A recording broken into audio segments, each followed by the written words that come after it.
Hello बच्चों, welcome back. आज यहाँ पे आपके साथ 1-to-1 बातचीत होने वाली है। आप सभी को एनटीए ने 2 महीने का एक अपॉर्चुनिटी दिया, एक विंडो दिया कि आप इसमें कुछ एक्स्ट्रा कर सके, आपका बहुत कुछ जो छूट रहा था आप उसको कवर कर सके। सच्चाई के साथ, एकदम ट्रूथ के साथ कमेंट में लिख के ज़रूर बताना कि क्या आपने जो टारगेट सेट किया था, आपने जो जो चीज़ें प्लान की थी, क्या आपने उसको अचीव किया है, क्या आपने उसको फुलफिल किया है। हो सकता है किसी बच्चे ने फिजिक्स को लेकर टारगेट सेट किया हो, मैथ्स को लेकर टारगेट सेट किया हो कि मैं पहले नहीं कर पाया था लेकिन अब इन 60 डेज़ में जो मुझे एनटीए ने दिया था मैं उसमें कर पाऊंगा। और अब तो आपके पास सिर्फ 40 दिन के आसपास बचा है अपने फर्स्ट अटैम्प्ट के लिए। तो लिख के बताना कि आपने क्या क्या चीज़ अचीव की है, और अगर आपने अचीव नहीं करी है तो क्यों नहीं आप उसको अचीव कर पाए। बहुत से बच्चे, मैं अपने बैचेस में भी जब पढ़ाता हूँ तो कुछ ना कुछ रीज़न निकल के आता है कि सर मेरे से तीनों सब्जेक्ट बैलेंस नहीं हो पाता है, या फिर सर मुझे टाइम नहीं मिल पाया इतने सारे न्यूमेरिकल्स को करने का, सर मुझे ये वाला कॉन्सेप्ट उतना समझ में नहीं आया, सर ये रीज़न है या फिर वो रीज़न है। सच मानिए, जब भी बच्चा इस तरीके का रीजंस मुझे, चाहे वो मेरे पर्सनल क्लासेस में दे या फिर आप बच्चे अगर यूट्यूब पे कमेंट करते हैं ना, मुझे वो रीज़न नहीं, मुझे वो एक्सक्यूज़ सुनाई देता है। और आपको भी ये बात समझना पड़ेगा, ये सारी चीज़ें बस एक एक्सक्यूज़ है। अगर आप एक प्रॉपर स्केड्यूल खुद के लिए बनाए, and don't expect someone else to make a schedule for you, right. हर बच्चे का अपना खुद का एक कस्टम स्केड्यूल होता है, तो आप अगर अपना खुद का एक स्केड्यूल बनाए तो आप हर चीज़ों को मैनेज कर सकते हैं, बैलेंस कर सकते हैं। कुछ बच्चे अभी सीबीएसई का एग्जाम भी लिख रहे होंगे, कल उनका केमिस्ट्री का बोर्ड्स का एग्जामिनेशन होगा, तो बच्चों का रहता है कि सर हम किस तरीके से इसको बैलेंस करें।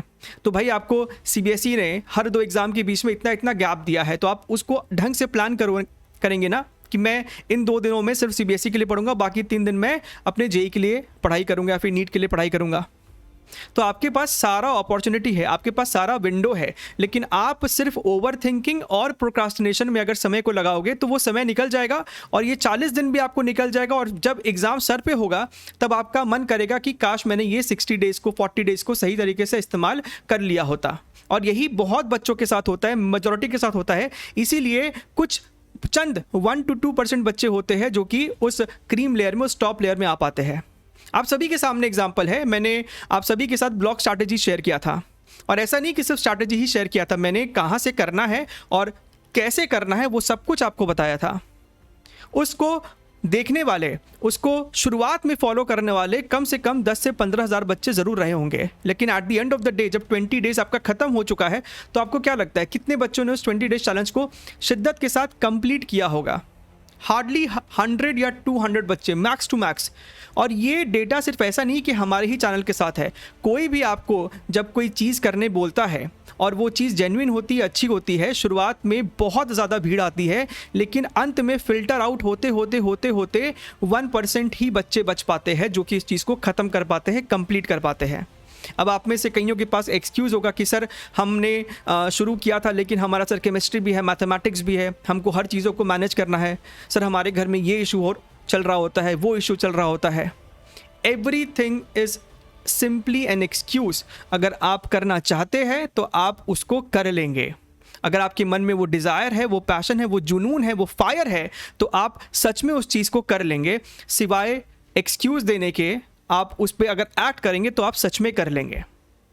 आप जो अपना ज़्यादा से ज़्यादा समय ओवर थिंकिंग में लगाते हैं, सिर्फ थ्योरी पढ़ने में ही लगा देते हैं, आपको अभी भी रियलाइज़ हो जाना चाहिए कि सिर्फ थ्योरी पढ़ने से कुछ नहीं होगा। आपको बहुत कम से कम समय अपना थ्योरी में देना चाहिए, स्पेशली जेईई मेंस जैसे एग्जामिनेशन में, और अपना मैक्सिमम समय आपको प्रॉब्लम सॉल्विंग में लगाना चाहिए। आपको कुछ ऐसा स्ट्रैटेजी बनाना चाहिए जिससे आप रिवीजन बहुत जल्दी कर सको अपने कॉन्सेप्ट्स का, और फिर मैक्सिमम टाइम आप प्रॉब्लम सॉल्विंग में लगा सको। मैंने आपके साथ 2 दिन पहले ही शेयर किया था कंप्लीट फिजिक्स के notes of 11th and 12th, और ये कोई आम नोट्स नहीं है, ये बहुत ही अच्छे क्वालिटी के नोट्स है जो कि लास्ट 10 से 15 ईयर के प्रीवियस ईयर क्वेश्चंस को मैप करके बनाए गए हैं। उसका लिंक नीचे है, अगर अभी तक नहीं उसको देखा है तो आप जाकर उसको देख सकते हैं। तो आप उन नोट्स के थ्रू या फिर अपने नोट्स के थ्रू मुश्किल से 1 से 2 घंटे में या फिर 3 घंटे में पूरे फिजिक्स को एक तरीके से ओवरव्यू कर सकते हो, रिवाइज कर सकते हो। उसके बाद आप अपना पूरा समय प्रॉब्लम सॉल्विंग में लगाओ। अगर आप कोई टेस्ट देने वाले हो तो टेस्ट से पहले चीज़ों को रिवाइज कर लिया और उसके बाद अपना समय प्रॉब्लम सॉल्विंग या फिर टेस्ट में लगाइए। सो आप सभी के पास सारा रिसोर्स है, मटेरियल है, लेकिन आपको हर समय, अगर स्पून फीडिंग की आदत है, आपको हर समय ये चाहिए कि सर मुझे इस 30 डेज़ का प्लान बता दो, 40 डेज़ का प्लान बता दो। सारा प्लान आपके पास ऑलरेडी दिया पड़ा हुआ है, मैंने आपके साथ 30 डेज चैलेंज शेयर किया, मैंने आपके साथ 20 डेज चैलेंज शेयर किया। क्या लगता है इन चैलेंजेस का मेन रोल क्या है? इन चैलेंजेस का मेन रोल है कि आपको एक स्केड्यूल में बांध देना, ताकि आप 20 दिनों में, आप 30 दिनों में मैनेज कर लो अपने पूरे फिजिक्स के रिवीजन को विद प्रॉब्लम सॉल्विंग। सो अभी भी बच्चा समय है, अभी भी आपके पास 40 दिन है। अगर अभी भी आप जाग सके तो जाग जाइए, क्योंकि आप कर सकते हैं इन 40 दिनों में। जेईई मेंस कोई बहुत बड़ा पहाड़ नहीं है, आप उसको बहुत आसानी से हिला सकते हैं, आप उसको बहुत आसानी से क्रैक कर सकते हैं अपने डिज़ायर्ड परसेंटाइल, अपने डिज़ायर्ड रैंक के साथ। Take care, wish you best of luck.